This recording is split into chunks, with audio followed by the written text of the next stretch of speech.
Hello everyone, welcome back to my channel topper stock. सुबह के बज रहे हैं 5, उठ गई हूँ, फ्रेश हो चुकी हूँ, मैं मेडिटेशन कर चुकी हूँ। आज जो रिवीजन करेंगे वो गवर्नमेंट स्कीम की और इंडियन पॉलिटी की करेंगे, क्योंकि हमारी इंटरनेशनल ऑर्गेनाइजेशंस पूरी हो ही चुकी है। उससे पहले मैं आप सभी को एक बिग थैंक यू कहना चाहती हूँ। यार, आप मुझे इतना सपोर्ट करते हैं, literally you are my strength. कि मतलब अगर मैं कभी हार मानना भी चाहूँ ना, तो आप लोग मुझे हार मानने नहीं दोगे। अब मैं आपको एक रियल चीज़ बताऊँ कि जब भी मैं पढ़ने बैठती हूँ ना, तो मेरे अंदर एक चीज़ ये रहती है कि मुझे आप लोगों के लिए भी करना है। तो मतलब हमेशा जो मेरा एक एम हुआ करता था, उसमें अब आप भी ऐड हो चुके हैं। तो थैंक यू सो मच कि आप मुझे इतना सपोर्ट करते हैं।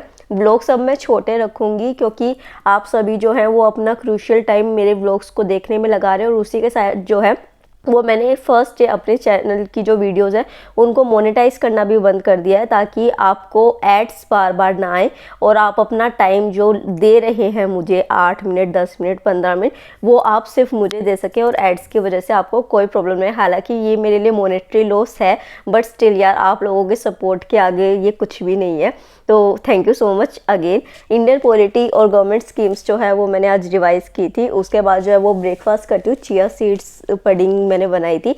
ये रात को ही सोक करके रख दिया था और सुबह बस मैं फ्रेश फ्रूट्स जो है इसमें ऐड कर रही हूँ। बहुत सारे स्टूडेंट्स जो हैं वो मेरे ईपीएफओ के भी थे जब ये चैनल ईपीएफओ का था, और वो पूछते थे। तो ईपीएफओ के रिलेटेड भी आज मैं छोटी सी इन्फॉर्मेशन आपको दे दूंगी, क्योंकि मैं तो नहीं पढ़ा रही हूँ, बट आप कहाँ से ले सकते हैं वो भी मैं बता दूंगी। तो यहाँ पे जो है वो मैं अपना लंच प्रिपेयर कर रही हूँ। यहाँ पे मैंने सीताफल की सब्जी बनाई थी, बहुत दिनों बाद थोड़ी सी डिफरेंट सब्जी बनी है। और खाना बना के अपना जल्दी जल्दी लंच मैं पैक करना शुरू करती हूँ और जो है निकलती हूँ लाइब्रेरी के लिए। प्रॉब्लम क्या हो रही है ना, धूल बहुत उड़ रही है, उसकी वजह से बहुत इरिटेशन होती है, शायद आप लोगों को भी होती होगी। तो यहाँ पे 9 बजे का अराउंड का टाइम था जब मैं पहुंची। डेट कट करते हैं पहले अपनी। होली के बाद जो है वो थोड़ा सा हुआ है, डिस्टर्बेंस हुई है पढ़ाई में, आई नो, बट स्टिल हम करेंगे रिकवर, क्यों नहीं करेंगे। तो लाइब्रेरी वाले हाई के साथ शुरुआत करते हैं, न्यूज़पेपर शुरू करेंगे। और ये मेरा बार बार निकल रहा है और ये शायद बार बार मुझे फोकस दोबारा दिला रहा है कि हाँ, पढ़ना है, फेल क्यों हुई थी उस रीज़न को जान के रखो। तो यहाँ पे जो है वो मैं अपने न्यूज़पेपर से शुरुआत करती हूँ। जैसे जैसे टाइम जो है वो पास आता जा रहा है, उस तरीके से हम अपनी स्टडीज़ को भी एफिशिएंट करते जा रहे हैं। यहाँ पे मैं इन्वायरमेंट से शुरू करती हूँ, जिसमें मैं कंजर्वेशन एफर्ट्स का जो चैप्टर है वो कर रही हूँ, क्योंकि इन्वायरमेंट जो है ऑलमोस्ट ये पूरी होने ही वाली है मेरी, जो इस मंथ की रिवीजन है। क्योंकि यहाँ पे भी आपको स्पेसिफिक चैप्टर्स जो है वो पढ़ने हैं। बुक लिस्ट आप लोग मुझसे पूछते हैं कि कौन सी रखनी है, तो देखिए बुक लिस्ट जो है वो आप इन्वायरमेंट के लिए शंकर IAS, लक्ष्मीकांत जो है वो पॉलिटी के लिए रखे। और जो है अब मैं यहाँ पे करंट अफेयर कर रही हूँ। करंट अफेयर्स क्योंकि मेरे जनवरी 2023 तक सारे कंप्लीट हो चुके हैं, तो आज मैं पूरे मंथ का, मतलब मई 2022 का पूरे मंथ का करंट अफेयर जो है वो रिवाइज करूँगी। इसमें 2 से ढाई घंटे लगेंगे, बट जो है ऐसे ही आप दिन में देंगे टाइम करंट अफेयर को। और उसी के साथ अब मैं आपको EPFO रिलेटेड इन्फॉर्मेशन भी दे देती हूँ। तो देखिए, PW ने अपना विश्वास दिवस सेलिब्रेट किया है, क्योंकि एजुकेशन फॉर ऑल जो है वो PW लेके चलता है। तो देखिए, UPSC EPFO जिसको नहीं पता, EPFO का मतलब होता है एम्प्लॉय प्रोविडेंट फंड ऑर्गेनाइजेशन। ये UPSC के थ्रू जो है ऑर्गेनाइज किया जाता है। इसमें आप एनफोर्समेंट ऑफिसर या अकाउंट्स ऑफिसर लगते हैं, जो बहुत अच्छी जॉब है आप सभी के लिए। तो अगर आप उसकी तैयारी शुरू करना चाहते हो और आपको बैचेस नहीं मिल रहे हैं, तो यहाँ पे PW ने जो है वो संघर्ष EPFO बैच लॉन्च किया है इंग्लिश लैंग्वेज में। ये सिर्फ 2499 में आपको मिल रहा है। 12 मार्च तक ये वैलिड है, मतलब आज तक वैलिड है। तो आप इसको जो है वो जल्दी से जल्दी आप अवेल कर सकते हैं। और 250 वैलिड पॉइंट्स भी आपको मिलेंगे, जिससे आपको फर्दर डिस्काउंट मिल सकता है। और जो स्क्रीन पे आपको कूपन कोड दिखाई दे रहा है मेरा, वो आप अप्लाई करेंगे तो आपको 150 का इंस्टेंट डिस्काउंट भी मिल जाएगा।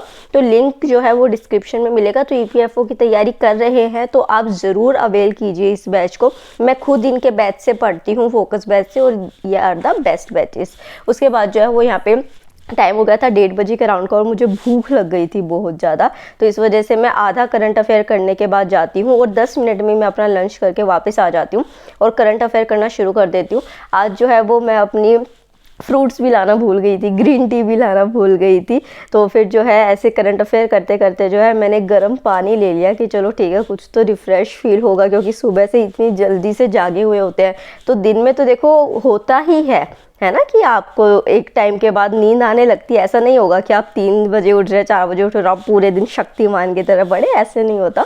बॉडी थकती है हमारी, हमें रेस्ट चाहिए होता है। और दिन का अगर आप आधे पौने घंटे का नैप लेते हैं ना, वो तो आप में एक और एनर्जी फील कर देता है। तो मैं आपको हमेशा एडवाइस करूँगी कि अगर आप थक रहे हैं पढ़ते हुए तो आप ब्रेक लीजिए, ब्रेक लेके पढ़िए, बट पढ़िए अपना अच्छे से, ठीक है। तो यहाँ पे मैं करंट अफेयर्स को अपना इस तरीके से पूरा कर रही थी। 2 बजने वाले थे जब जो है मेरा करंट अफेयर हो गया था और अब मुझे आ रही थी नींद। तो मैं यहाँ पे आधे घंटे के अराउंड का जो है वो नैप लेती हूँ, क्योंकि दिन भी बहुत बड़े बड़े होने लग गए अब, है ना।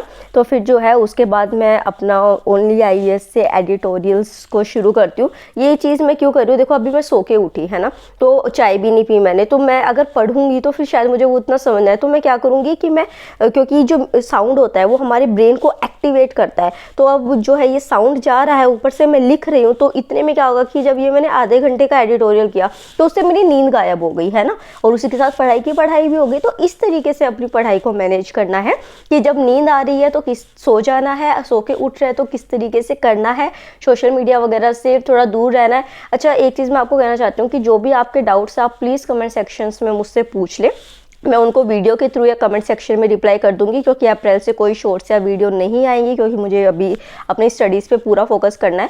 मॉडर्न इंडिया जो है वो अब मैं यहाँ पे कर रही हूँ, क्योंकि देखो ये सब व्लॉगिंग के चक्कर में थोड़ी सी तो डिस्टर्बेंस होती है ना, ये तो आप मानेंगे।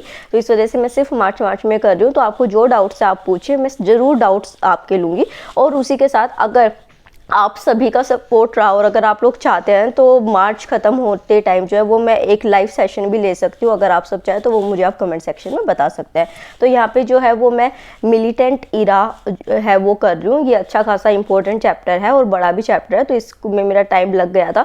और उसमें आज जैसे मैं फ्रूट्स लाना भूल गई थी, तो मेरे थोड़े से चने बचे हुए थे, तो मैं इन्हीं को खाते खाते जो है वो मॉडर्न इंडिया को कर रही थी। पता नहीं आज मुझे इतनी क्यों भूख लग रही है, बार बार लगे जा रही थी। लंच भी मैंने जल्दी कर लिया था।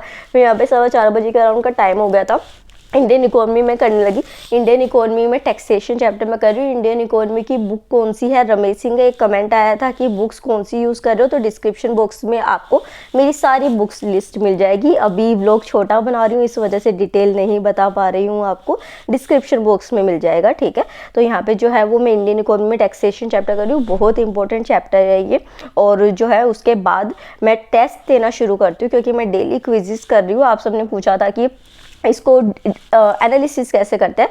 तो देखिए, एनालिसिस का तो ये होता है कि आपको ये देखना होता है जो सॉल्यूशंस नीचे लिखे होते हैं उनके बेसिस पे कि आपने गलती क्या करी थी।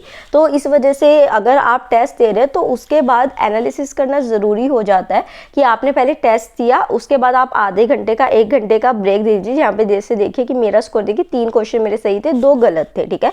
अब यहाँ पे मेरी क्या गलती रही थी, बिल्कुल छोटी सी रही थी। एक तो ये क्रोनोलॉजी वाली गलती रह गई थी, और दूसरा जो मेरी गलती रही वो इसमें ये था कि एक जो सेकंड पॉइंट था वो मुझे लगा कि शायद नहीं सही है, तो ये एलिमिनेशन मेथड की गलती हुई। तो जब आप सॉल्यूशंस देखेंगे ना, उसी से आपको गलती पता चलेगी, और वो एनालिसिस के थ्रू पता चलेगी। मैं अभी यहाँ पे नहीं बता सकती आपका, क्योंकि मुझे नहीं पता कि आपने क्या गलती करी होगी, है ना। तो इस तरीके से जो है वो मैं एनालिसिस करती हूँ। जो मेरी गलती होती है वो मैं इसको यहाँ पे नोट कर रही हूँ, क्योंकि जो एक्स्ट्रा पॉइंट मुझे यहाँ पे मिला, और फिर मैं जो है अपनी मॉडर्न इंडिया में इसको पेस्ट कर दूंगी। फिर मैं घर के लिए निकल जाती हूँ। घर के लिए मैं जल्दी क्यों निकलूँ, क्योंकि मुझे घर जाके CSET भी करना है। और मैंने 2 नींबू खरीदे, नींबू इतने महंगे हो गए यार, 50 रुपये पाव, बट मेरे को मन कर रहा था बहुत ज़्यादा नींबू पानी पीने का, तो मैंने ले लिए। तो फिर यहाँ पे ये गिफ्ट पैक होके आ गया है। मेरे नेफ्यू का बर्थडे है यार, मन तो नहीं है मेरा, पर एक है कि चली जाऊँ, एक सोच रही हूँ कि नहीं जाऊँ। अभी देखते हैं, डिसाइड करेंगे जाएंगे या नहीं जाएंगे। अगर गई तो देखती हूँ, आपके साथ शेयर करूँगी उस चीज़ को मैं। तो फिर जो है यहाँ पे मैं घर आ गई थी, और नींबू पानी पीते पीते जो है वो पहले मैंने अपनी ज्योग्राफी को पढ़ना शुरू किया, जिसमें मैं फिजिकल फीचर्स ऑफ इंडिया जो है उसको कर रही हूँ। बिकॉज ज्योग्राफी जो है आपकी UP-PCS के लिए भी बहुत ज़्यादा इंपॉर्टेंट है, और PCS में भी आप लेके चलेंगे। अगर BPSC का तो मुझे पता नहीं, बट और चीज़ों का तो आपको ही हेल्प करेगा। So if you like this vlog, so like, share and subscribe and take care and best of luck.